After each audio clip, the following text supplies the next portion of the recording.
Rainy days have a way of making us crave something hot, crispy, and comforting. The sound of rain, a cup of chai, and pakoras frying in the kitchen, pure magic. So today we're sharing two easy rainy day snacks perfect for this weather. Let's start off with pizza pakora. For this, start by mixing all the filling ingredients in a bowl. Now cut the pizza base into triangles and add 2 tablespoons of filling to each piece. Now prepare the batter, dip the stuffed pizza triangles in it and deep fry till golden and crisp. Now serve hot with a dip of your choice, cheesy, crunchy and comforting. Next up is Crispy Chicken Pakoda.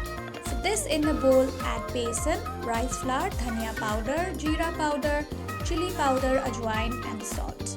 Now mix well and then add chopped onion, green chili and egg white. Now add water to make a thick batter. Now add the chicken pieces, coat them evenly. Now fry in hot oil till crispy and brown on all sides. Serve hot with sauce or chutney.